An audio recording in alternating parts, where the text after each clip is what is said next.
This week on the Ultimate Quest vlog, a woman enters the studio. But before then, watch this.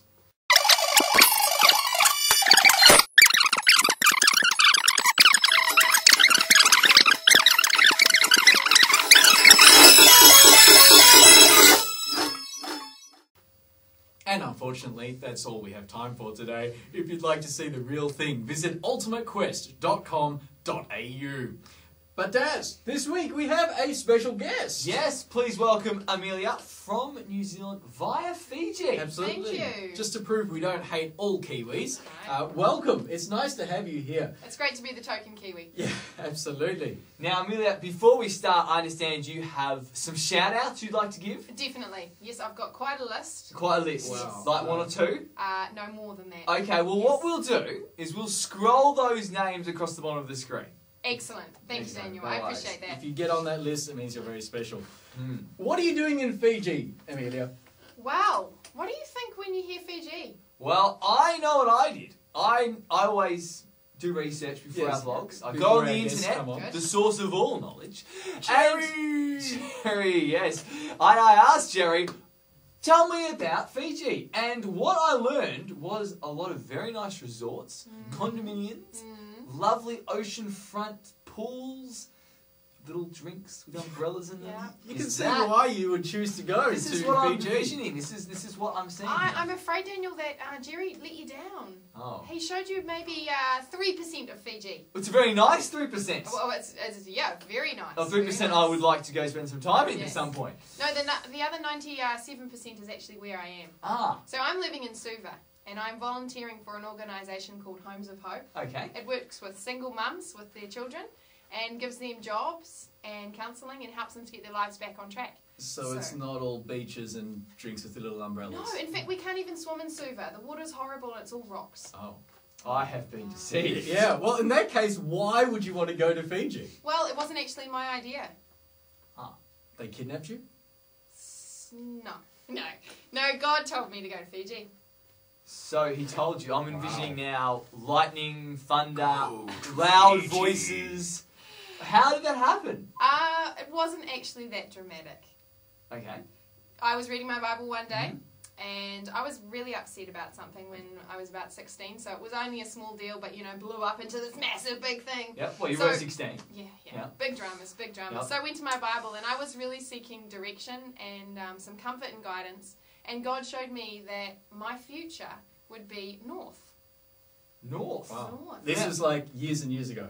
Yeah, it was. Now, I don't mean to trivialise anything, but north of New Zealand is pretty much the known world. How come Fiji? Well, if you have a look at a map, actually, Fiji is directly north of where I come from, which is Tauranga in the North Island. Ah. So it's pretty exact. So you really feel that, like, way back then, God told you to go to Fiji? Yeah. Or go north, and then this Fiji thing kind of came up, and that was what God wanted you to do. Yeah, it was quite clear. Wow. That's pretty cool, because, I always sort of wished I had something like that, but I guess I'm not that spiritual. Possibly. Or something like that. So... More memorisation for you, Jason. That's what Well, you need. I was like, God, please show me what I'm meant to do, but he never really showed me that clearly. So, I mean, that's really cool for you, because, you had that incredible idea of what God wanted you to do. What do you have to say to the rest of us, though, who want to do what God wants us to do, but just kind of, like, don't know what?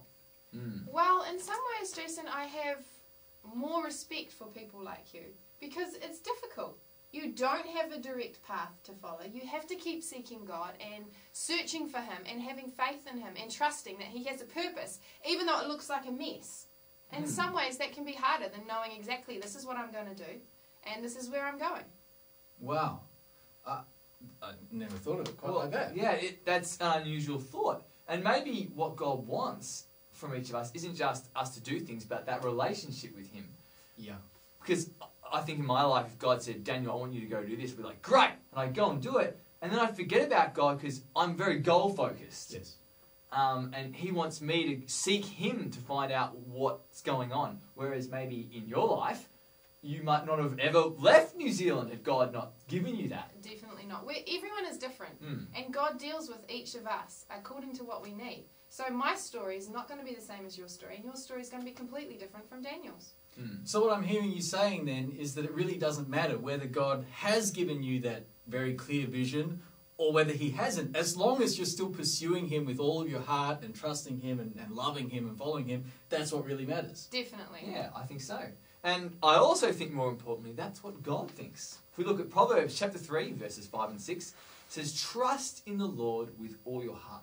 Whether he's shown you something directly and you need to trust him to do that, or you've no idea what you're going to do with your life, but you're going to trust him and follow him anyway. Yeah. Lean not on your own understanding. In all your ways acknowledge him, and he will direct your paths. Absolutely. I guess that's something then for all of us to take home this week. Sure. Thank you, Amelia, for coming in. It was You're really welcome. nice to have you, and I hope you can all grab something from that. We'll see you back here next week on the Ultimate Quest vlog. Have a good one.